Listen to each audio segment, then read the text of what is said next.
మహాలక్ష్మి కోసం హాస్టల్‌కి వచ్చిన ఆది, మహాలక్ష్మిని కాపాడిన చక్రి. మరిదంతా ఎలా జరిగిపోతుందో తెలుసుకోవాలనుకుంటే వీడియోని చివరి వరకు మిస్ కాకుండా చూసేయండి. మహాలక్ష్మి, చక్రి కలవాలని కోరుకునే వాళ్ళు వెంటనే మా వీడియోనైతే లైక్ చేసేయండి. ఇక ఇక్కడ చూస్తే మాధవ మహాలక్ష్మిని హాస్టల్లో డ్రాప్ చేసి ఇంటికి తిరిగి వస్తాడు. అన్నయ్య తొందరపడ్డావేమో అన్నయ్య అని చెప్పేసి అంటూ ఉంటాడు. కన్న అయితే లేదురా, నేను తప్పు చేయలేదు, తను కోరుకున్నదే చేశాను. ఎందుకంటే తనకి ఇక్కడ రక్షణ ఉందా, నిజంగా మీరు గ్యారంటీ ఇవ్వగలరా అని నన్ను అడిగింది. ఆ మాటకి నా దగ్గర సమాధానం లేదు. నేను సమాధానం చెప్పలేని నిస్సహాయుల్లా నిలబడిపోయాను. అందుకే తను సేఫ్టీ కోరుకున్న ప్లేస్కే తీసుకుని వెళ్ళి సేఫ్గా దింపి అక్కడ నేను చెప్పవలసింది చెప్పి వచ్చాను. అంతకు మించి నేను ఏం చెయ్యగలను? తనకి గార్డియన్గా తనకి అన్నీ నేను అనుకున్నా, తన కోసం ఇంతకన్నా ఏమీ చేయలేకపోయాను. తండ్రి స్థానంలో ఉన్నాను కాబట్టి తన కోసం అంతగా ఆలోచించి తనని తీసుకుని వెళ్ళి హాస్టల్లో దింపి వచ్చాను. ఏ తండ్రి అయినా ఇదే చేస్తాడు అని చెప్పేసి అంటూ ఉంటాడు. ఇక మాధవ అలా అంటూ ఉంటే చాలా ఏడుస్తాడు కన్న. వదినమ్మ వెళ్ళిపోయింది, ఇదంతా అన్నయ్య కారణంగానే జరిగింది. ఒరే కన్నా, నిజంగానే నేను కావాలని చేయలేదురా. మహాలక్ష్మి వెళ్ళిపోతుందని అస్సలు ఊహించలేదు. మహాలక్ష్మి ఎన్ని కష్టాలు వచ్చినా మనల్ని వదిలి వెళ్ళలేదు. మనం ఉన్నామన్న ధైర్యంతో ఇక్కడ ఉంది. కానీ ఇప్పుడు మన వల్లే తనకి ప్రమాదం ఉందని తెలిసి మన ఇల్లు వదిలి వెళ్ళిపోయిందని మాధవ అంటాడు చక్రి మాటలకు. ఇక చక్రి తలదించుకొని నిలబడతాడు. మన ఇల్లుకు మళ్ళీ పూర్వ వైభవం వచ్చింది. ఇక మన ఇంట్లో మగవాళ్ళు తప్ప మహాలక్ష్మి ఉండదు. మీరు అలవాటు చేసుకోండి. మరోసారి మహాలక్ష్మి గురించి మీరు ఇంకెవ్వరూ ఆలోచించొద్దు. తనకి ఒకవేళ రావాలి అనిపిస్తే తను ఇక్కడికి వస్తే అంతకు మించిన ఆనందం ఏమీ లేదు. అలా అని తనని బలవంతంగా తీసుకొచ్చే హక్కు, అధికారం ఎవ్వరికీ లేవు అని చెప్పేసి చెప్తూ ఉంటాడు. మాధవైతే కన్నా, ముఖ్యంగా నీకు చెప్తున్నాన్రా, తన గురించి దిగులు పెట్టుకొని నీ భవిష్యత్తుని నాశనం చేసుకోవద్దు. ఇప్పుడు మన గురించి కూడా ఆలోచించాలి కదా. మన ఇంటి మహాలక్ష్మి వెళ్ళిపోయింది, అది అందరికీ బాధే, కాదని అనడం లేదు. వాడు కూడా చేసిన తప్పుకి కుమిలిపోతున్నాడు. నిస్సహాయుల్లా తలదించుకుని నిలబడ్డాడు. మరోసారి చక్రి లాంటి పొరపాటు చేయడని తెలుసు. అలా అని మనకు తెలిసిన తనకి మాత్రం ఎలా మనం గ్యారంటీ ఇవ్వగలము, అసలు ఏం చేయగలము అని చెప్పేసి బాధపడతాడు. మాధవ కన్నీళ్లు పెట్టుకుంటాడు. మాధవ కళ్ళల్లో కన్నీళ్లు చూసి చక్రి, అలాగే కన్నా, కేశవ కూడా బాధపడతారు. అన్నయ్య ఎప్పుడు ఎవరి కోసం ఇంతగా బాధపడడం చూడలేదు. ఏదైనా మొండిగా ధైర్యంగా బ్రతికేవాడు. మన కోసమే అన్నయ్య తన కన్నీళ్లను దాచుకొని మరీ బ్రతికాడు. కానీ ఈరోజు మహాలక్ష్మి వెళ్ళిపోవడం మనందరికన్నా అన్నయ్యనే మరింతగా బాధ పెడుతుంది. ఎందుకంటే మనందరికన్నా అన్నయ్యకే మహాలక్ష్మి బాగా దగ్గరైంది. పెద్ది అంటూ తనకి సపోర్ట్గా నిలబడుతూ మనందరినీ కూడా తనకి సపోర్ట్ చేయాలని చెప్పి అందరి విషయంలో తనని జాగ్రత్తగా చూసుకోమని మనందరినీ బెదిరిస్తూ ఉండేది. ఇక ఆ నవ్వులు, ఆ కోపం ఇవేమీ మన ఇంట్లో కనిపించవు అంటూ కేశవ బయటికి వెళ్ళిపోతాడు. మహాలక్ష్మి వెళ్ళిపోయిందన్న విషయం తెలుసుకున్న నారాయణ కూడా ఎంతగానో బాధపడతాడు. తప్పు జరిగిపోయిందమ్మా, నేను వాడిని రెచ్చగొట్టింది నీ మనసులో స్థానాన్ని సంపాదించుకుంటాడని. కానీ నీ విషయంలో ఇలా ప్రవర్తించి నువ్వు బయటికి వెళ్ళిపోయే పరిస్థితి తీసుకొస్తాడని అనుకోలేదు. నా ఇంటి మహాలక్ష్మి, మా అమ్మ వెళ్ళిపోయింది, మళ్ళీ ఇంకా తిరిగి రావా అని చెప్పేసి అనుకుంటూ ఉంటాడు, బాధపడుతూ ఉంటాడు. ఇక్కడ మహాలక్ష్మి కూడా చాలా బాధపడుతుంది. హాస్టల్ రూమ్లో తన మొహంలో ఎలాంటి సంతోషం కనిపించదు. మహా, ఏంటి, నిన్ను వచ్చిన దగ్గర నుంచి గమనిస్తున్నాను, అసలు నువ్వు ఎక్కడా కూడా సంతోషంగా ప్రశాంతంగా కనిపించడం లేదు. నువ్వు చాలా బాధపడుతున్నట్టు అనిపిస్తుంది. మీ ఇంటిని బాగా మిస్ అవుతున్నావు కదా? అవును, చాలా మిస్ అవుతున్నాను. అనుకోని పరిస్థితులకి నేను తల వంచాల్సి వచ్చింది. నా పుట్టింటిని వదిలి మరో చోటికి వచ్చాను. అదే నా పుట్టిల్లు అనుకున్నాను. కానీ ఆ ఇంటి నుంచి కూడా బయటికి ఇలా వచ్చేస్తానని అనుకోలేదు. ఈరోజు నా పరిస్థితి ఇలా మారిపోయింది అని చెప్పేసి బాధపడుతూ ఉంటుంది తనలో తనే.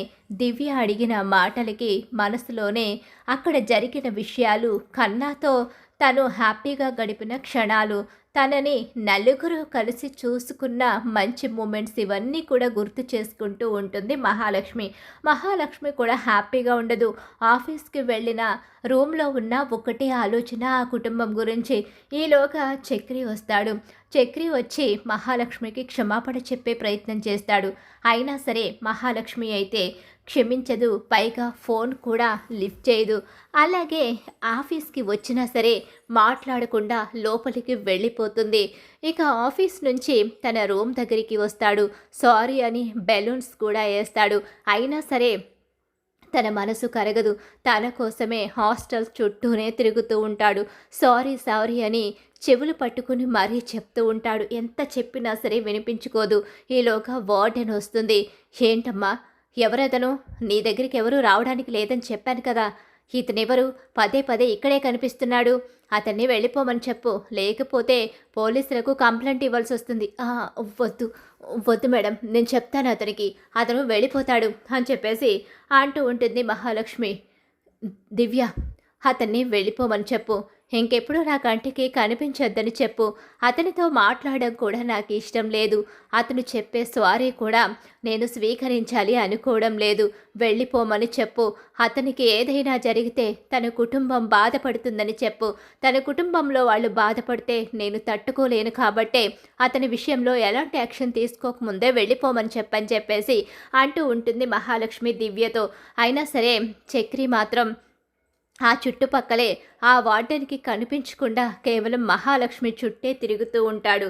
ఇక్కడ ఆది చాలా హడావిడిగా ఇంటికైతే వస్తాడు. ప్రతాప్, ఏంట్రా అలా అరుస్తున్నావేంటి? అవునండి, ఏంటి గట్టి గట్టిగా పిలుచుకుంటూ వస్తున్నారు? నాన్న, ఒక గుడ్ న్యూస్ నాన్న. ఏంటో గుడ్ న్యూస్? అదే, మన మహా ఆ ఇల్లు వదిలేసి హాస్టల్కి వెళ్ళిపోయిందంట. ఏం మాట్లాడుతున్నావురా? మహాలక్ష్మి ఇల్లు వదిలి హాస్టల్కి వెళ్ళిపోవడం ఏంటి? ఆ ఇంట్లో వాళ్ళన్నా ఆ ఇల్లన్నా తనకి చాలా ఇష్టం కదా. పైగా అక్కడ తనని పెళ్లి చేసుకున్న తన భర్త కూడా ఉన్నాడని మనందరినీ ఎదిరించి అక్కడికి వెళ్ళిపోయింది కదా. ఇదంతా నిజమేనా? నీకెవరైనా కావాలని చెప్పారా? నువ్వు ఏదో తప్పుగా వినుంటావు అని చెప్పేసి ప్రతాప్ అంటూ ఉంటాడు. ఈలోగానే లలిత కూడా అలానే అంటుంది. అది మనకన్నా వాళ్ళకే ఎక్కువ విలువిచ్చింది కదా. అలాంటప్పుడు ఆ ఇంటిని వదిలి ఎందుకు వెళ్ళిపోతుంది? తనకి ఒక జాబ్ వచ్చింది. ఆ జాబ్ విషయంలో ఏదైనా దూరంగా ఉందని వెళ్ళిపోయిందో, లేకపోతే ఆ కుటుంబం గురించి తెలిసి వెళ్ళిపోయిందో, ఆ కుటుంబంలో వాళ్ళ ప్రవర్తన దానికి ఇప్పటికి అర్థమైందేమో, అందుకే వచ్చేసి ఉంటుంది. ఇదే మంచి అవకాశం నాన్న. దాన్ని మన దగ్గరికి తీసుకురావడానికి నేను వెళుతున్నాను. ఇక దాన్ని ఇంటికి తీసుకొచ్చేస్తాను. ఆ ఇంటి నుంచి బయటికి వచ్చింది అంటే వాళ్ళెవరూ అక్కర్లేదని వచ్చిందనే కదా. దాన్ని ఎలాగైనా సరే తీసుకొస్తాను. ఒరే ఆది, జాగ్రత్త. మళ్ళీ ఎలా తేడా వచ్చినా మహాలక్ష్మి మనల్ని మరింతగా అసహించుకుంటుంది. ఇక మహాలక్ష్మి దృష్టిలో చెడ్డవాళ్లగా మాత్రం ఉండకూడదు. మనం మహాలక్ష్మిని ఎలాగైనా సరే మళ్ళీ ప్రేమతో ఇంటికి తీసుకురావాలి. నేను వెళ్తాను. లేదు నాన్న, మీరు వెళ్ళినా అది మళ్ళీ ఏదో ఒకటంటే బాధపడతారు. నేనైతే అది తిట్టినా కొట్టినా భరిస్తాను. దాన్ని ఇంటికి తీసుకొస్తాను అని చెప్పేసి బయలుదేరతాడు ఆది. అయితే ఇక్కడ చక్రి బాధపడుతూ కూర్చుంటాడు. ఈలోగా మాధవ్ అంటూ ఉంటాడు. ఏంట్రా చక్రి, మహాలక్ష్మి వెళ్ళి రోజులు గడుస్తున్నాయి. నువ్వు చూస్తే ఇంకా ఇలా బాధపడుతూనే కూర్చున్నావు. ఒక పక్క కన్నా చూస్తే భోజనం కూడా చేయడం లేదు. కేశవ కూడా ఇంట్లో ఎవరితో మాట్లాడడం మానేశాడు. మీరందరూ అలా ఉంటే ఎవరి కోసం నేను బ్రతకాలిరా? మీకోసమే బ్రతుకుతున్నాను. మీ సంతోషం కోసమే మొండివాడిగా ఒంటరి బ్రతుకుతున్నాను. మీరే ఇలా అయిపోతే నేనెవరి కోసం ఉండాలి అన్నా? అది కాదు, ఏది కాదురా. తప్పు చేశావు. తప్పు చేసే ముందు ఒక్క క్షణం ఆలోచించి ఉంటే ఈరోజు మనకి ఇలా బాధపడే పరిస్థితి వచ్చేది కాదు. మన ఇంటి మహాలక్ష్మి మన ఇంట్లోనే ఉండేది. తనతో మనందరం సంతోషంగా తిట్లు తింటూనో లేకపోతే నవ్వుకుంటూనో భోజనం చేస్తూనో తనతో కలిసి బయటికి వెళ్ళి ప్రయాణం చేస్తూనో హ్యాపీగా ఉండేవాళ్ళం. కానీ తన గదిలోకి వెళ్ళి తప్పు చేసావు. నువ్వు తప్పుడు ఉద్దేశం మీద వెళ్ళలేదు, భార్య అనే హక్కుతో వెళ్ళాను అంటున్నావు. కానీ తను మాత్రం అపార్థం చేసుకుంది. ఏ ఆడపిల్లైనా ఒక మగవాడు తాగి తన గదిలోకి వస్తే తను భయపడుతుంది, అపార్థమే చేసుకుంటుంది. అందులో అర్థం చేసుకోవడానికి ఏ ఆడపిల్లకి రీజన్ కనిపించదు. ఈరోజు నువ్వు ఎంత బాధపడినా మహాలక్ష్మికి నువ్వు చేసింది తప్పుగానే కనిపిస్తుంది తప్ప అది ఒప్పుగా మారదు. నువ్వు మార్చుకోవాలి అంటే నీ ప్రేమ మళ్ళీ తనకి తెలిసేలా చేసుకో. నీ మనసులో తనపై ఎంత ప్రేమ ఉందో, నువ్వు ఎంత మంచివాడివో, ఒక్క పొరపాటు నీ జీవితాన్ని మార్చకూడదు అంటే తన ప్రేమని గెలుచుకోవడానికి ప్రయత్నించు. దూరంగా ఉన్న మనసులో ఉన్న ప్రేమని చెప్పడానికి ఎంత దూరంగా ఉన్నా పర్వాలేదు. నీ ప్రేమ తను తెలుసుకోవాలి అంటే అబద్ధాలు, ఆకతాయితనం ఇవన్నీ వదిలేసి నిజాయితీగా ప్రయత్నిస్తే ఖచ్చితంగా నీ ప్రేమ ఏదో ఒకరోజు తెలుసుకుని నువ్వు కట్టిన తాళికి విలువ ఇచ్చి వస్తుందేమో ఒక్క ప్రయత్నం చెయ్యరా. అంతేకాని ప్రతిరోజు బాధపడుతూ కూర్చుంటే ఎలాంటి ప్రయోజనం ఉండదు అని చెప్పేసి మాధవ చక్రికి నచ్చ చెప్తాడు. కేశవ కూడా అవును, నువ్వు కనుక నిజాయితీగా ప్రయత్నిస్తే మహాలక్ష్మి గారి మనసు మారే అవకాశం ఉంటుంది. ఆ రోజు మళ్ళీ మహాలక్ష్మి గారు మన ఇంటికి తిరిగి వస్తారు అని చెప్పేసి అంటూ ఉంటాడు. కేశవ, మీరెవరు ఎన్ని చెప్పినా వదిన మన ఇంటికి రాదు. వదిన మన ఇంటికి వచ్చే అవకాశమే లేదు. మీరందరూ ఇంక ఎన్ని ప్రయత్నాలు చేసినా అనవసరం. ఇంక మీరు ప్రయత్నించవద్దు అని చెప్పేసి ఏడుస్తూ వెళ్ళిపోతాడు కన్నా. అది కాదురా కన్నా, లేదు, మన ఇంటి మహాలక్ష్మిని మీ అందరూ కలిపి పంపేశారు, మా వదినమ్మని పంపేశారు, మా అమ్మని పంపేశారు అని చాలా బాధపడతాడు కన్నా. అయితే కన్నాని ఓదార్చడం వాళ్ళ వల్ల కాదు, కన్నా ఆరోగ్యం కూడా పాడు చేసుకుంటాడు. ఇక్కడ చూస్తే ఇక ఆది అయితే బయలుదేరి హాస్టల్కి అయితే వస్తాడు. అలా వచ్చేసరికి ఏంటి, ఎవరు మీరు, ఇక్కడికి ఎందుకు వచ్చారు? మహాలక్ష్మి కోసం వచ్చాం. ఎవరు మీరు? మహాలక్ష్మి మీ గురించి ఎప్పుడు చెప్పలేదే. అయినా ఇది లేడీస్ హాస్టల్, ఇక్కడికి రాకూడదని మీకు తెలీదా? లేదు, తను నా చెల్లెలు, ఒకసారి కలిసి వెళదామని వచ్చాను, ఒకసారి పిలిస్తే మాట్లాడి వెళ్ళిపోతాను అని ఆది అంటాడు. సరే అని చెప్పేసి ఇక మహాలక్ష్మిని అయితే పిలుస్తుంది వార్డెన్ అయితే. అలా పిలిచేసరికి మహాలక్ష్మి బయటకు వస్తుంది. మహా ఏంటమ్మా ఇదంతా? నువ్వు ఇక్కడ ఉండడం ఏంటే? నీకెందుకే ఈ కర్మ? మన ఇల్లు అంత పెద్ద ఇల్లుండగా నువ్వు ఇక్కడ ఎందుకుంటున్నావే? పద వెళ్ళిపోదాం అని చెప్పి అంటూ ఉండగానే, ఎక్కడికి వెళ్ళేది? నేనెక్కడికి రాను అని చెప్పేసి అంటూ ఉంటుంది. లేదే, వెళ్ళిపోదాం పద, ఇంక నీకు ఇక్కడ ఉండవలసిన కర్మ లేదు. ఆ ఇంట్లో ఉన్నావని నిజంగానే నువ్వు చక్రిని ఇష్టపడి పెళ్లి చేసుకున్నావు అనుకున్నాను. కానీ ఇప్పుడు బయటకు వచ్చేసావని తెలిసిన తర్వాత ఇంకిక్కడ ఉండవలసిన అవసరం నీకేమీ లేదు. నాన్న, అమ్మ అందరూ కూడా నీ కోసం ఎదురు చూస్తున్నారు. పద వెళ్ళిపోదామని చెప్పి అంటూ ఉంటాడు. ఈలోగా దివ్య బయటకు వస్తుంది. ఏంటి మహా? ఏం లేదు, నేను వచ్చేస్తాను అని చెప్పేసి అంటూ ఉండగా, లేదు, నువ్వెక్కడికి వెళ్ళేది లేదు, నువ్వు ఇక నా వెంట రావాల్సిందే, మన ఇంటికి వెళ్ళిపోదాం పద అని చెప్పేసి అంటూ ఉంటాడు. ఇక ఆది అయితే దివ్యకి ఆల్రెడీ చక్రి ఫోన్ నెంబర్ ఇస్తాడు. ఎందుకంటే మహాలక్ష్మి విషయంలో ఏదైనా చిన్న పొరపాటు జరిగినా, మహాలక్ష్మి బాధపడినా సరే వెంటనే తనకి కాల్ చేయమని చక్రి ఫోన్ నెంబర్ ఇస్తాడు. దివ్య పక్కగా వెళ్ళి, చక్రి గారు, మహాలక్ష్మి కోసం ఎవరో వచ్చారు, తనని రమ్మని బలవంతం పెడుతున్నారు, తనైతే రానని చెప్పి అంటుంది, మీరు త్వరగా వస్తారా? నేను వస్తున్నానండి, మీరు మహాలక్ష్మి గారిని జాగ్రత్తగా చూడండి, నేను దగ్గరలోనే ఉన్నాను, వచ్చేస్తున్నాను అని చెప్పేసి అంటూ ఉంటాడు. అలా ఇక చక్రి చాలా హడావిడిగా బయలుదేరుతాడు. ఈలోగానే బలవంతంగా ఆది అయితే మహాలక్ష్మిని తీసుకుని వెళ్ళిపోబోతూ ఉండగానే వార్డెను, సెక్యూరిటీ గార్డ్ కూడా అడ్డుకుంటారు. ఏంటి, నా చెల్లెల్ని నేను తీసుకెళ్లే అధికారం ఉంది, కావాలి అంటే చూడండి ప్రూఫ్స్, తను నా చెల్లెలు మహాలక్ష్మి, మా అమ్మ నాన్న తన కోసం ఎదురు చూస్తున్నారు, ఇల్లు వదిలేసి వచ్చి ఇక్కడ హాస్టల్లో ఉంటుంది, అది మా ఎవరికి ఇష్టం లేదు, కోట్ల ఆస్తికి వారసురాలు, తనకి ఉద్యోగం చేయవలసిన అవసరం కూడా లేదు, అందుకు నా చెల్లెలు నాతో ఉంటుంది, ఆపడానికి మీరెవరు? నా చెల్లెల్ని నేను తీసుకుని వెళ్ళిపోతానని చెప్పేసి బలవంతంగా లాక్కొని వెళ్ళిపోబోతూ ఉండగానే అప్పుడే అక్కడికి వస్తాడు చక్రి. ఏంట్రా, మహాలక్ష్మి గారి చెయ్యి వదులు అని చెప్పేసి అంటూ ఉండగానే, ఏంట్రా నిన్ను వదిలేసి నా చెల్లెలు వచ్చేసిందంటే నువ్వు ఏదో తప్పు చేస్తేనే కదా నా చెల్లెలు వచ్చేస్తుంది. నీ మీద ఇష్టం లేదు కాబట్టే నా చెల్లెలు హాస్టల్లో ఉంటుంది. అంటే నువ్వు తప్పుకోరా, నీకు నా చెల్లెల మీద ఎలాంటి అధికారం లేదు. నా చెల్లెల విషయంలో నువ్వు కలగ చేసుకోవడానికి లేదు. నా చెల్లెలిక మా ఇంటికి వచ్చేస్తుంది. నా చెల్లెల్ని జాగ్రత్తగా చూసుకుంటావని మేము వదిలేస్తే నా చెల్లెలు హాస్టల్కి వచ్చే పరిస్థితిని తీసుకొస్తావా? తనకి ఏదైనా అయితే ఎవరు సమాధానం చెప్తారు? అందుకే తను ఇక్కడ ఉండడానికి లేదు అని చెప్పేసి బలవంతంగా లాక్కొని వెళ్ళిపోబోతూ ఉంటాడు ఆది. అయితే అలా లాక్కొని వెళ్ళిపోబోతూ ఉండగానే వదలరా అని అంటూ ఉండగానే లేదని చెప్పి బలవంతంగా బయటికి తీసుకొస్తూ ఉండగా కాలర్ పట్టుకుంటాడు ఆది. ఇది చక్రి. ఇంకా కాలర్ పట్టుకునేసరికి ఏంటి నువ్వు నా చెల్లెల విషయంలో మరోసారి అడ్డుపడుతున్నావేంటి? తను నీ చెల్లెలు కాదు. నీ భార్య అయితే హాస్టల్లో ఎందుకుంది? ఇక్కడికి ఎందుకు వచ్చింది? ఇక్కడికి వచ్చినప్పుడే మీ ఇద్దరి మధ్య ఏం జరిగిందో మాకు అర్థమవుతుంది.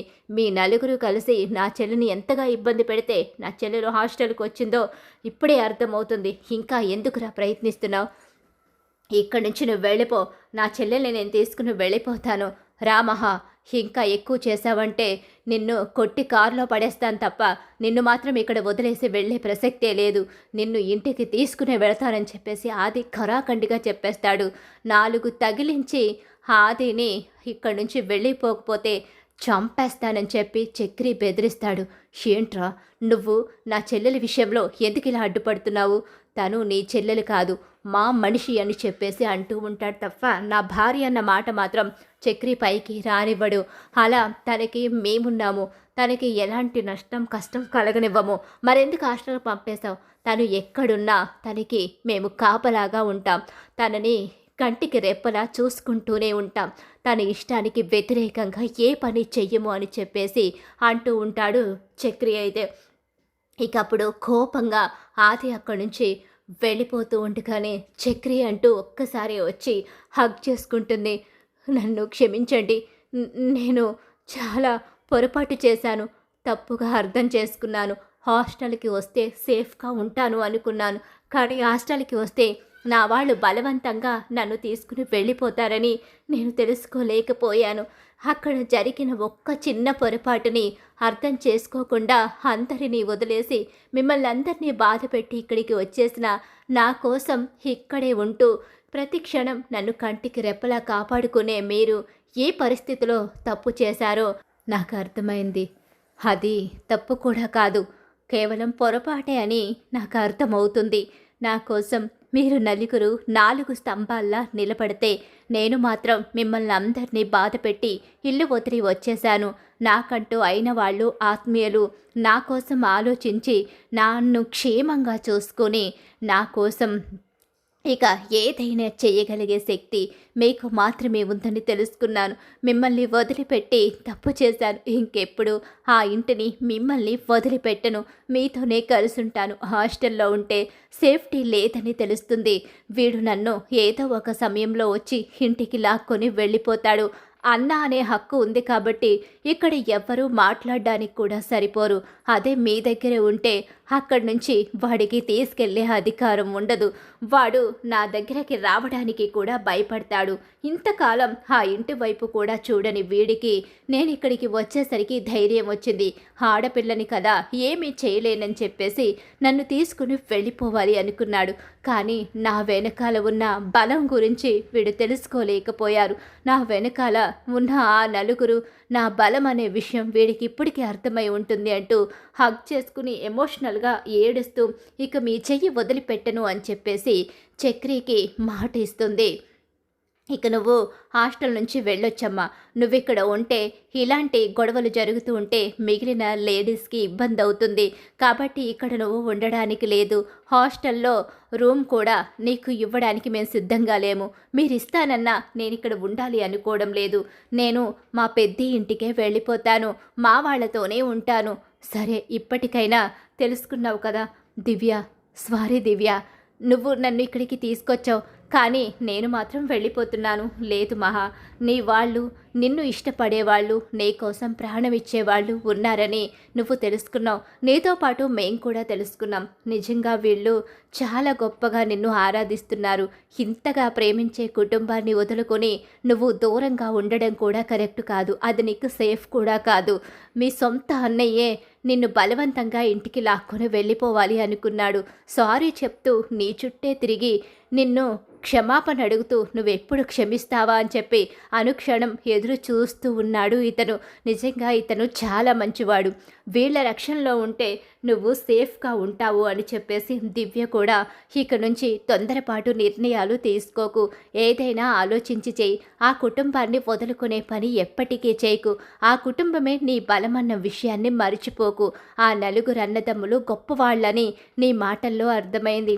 ముందుగా నేను మాధవ గారిని చూశాను. ఆయన సంస్కారం, మంచితనం నాకు నచ్చాయి. ఇప్పుడు చక్రి గారిని చూశాను. ఈయన కూడా మీకోసం ఎంత ఆరాటపడుతున్నారో చూశాను. వీళ్ళ మంచితనం ముందు ఇక మీ అన్నయ్య ఎందుకు పనికిరాడు అని చెప్పేసి చెప్తూ ఉంటుంది దివ్య. అలా మహాలక్ష్మి చక్రితో కలిసి వెళ్ళిపోతుంది. మరి ఖచ్చితంగా ఇలా అయితే జరిగిపోతుంది. చక్రి మహాలక్ష్మి కలవాలని కోరుకుంటున్నారా? అయితే వీడియోని తప్పకుండా లైక్ చేయండి.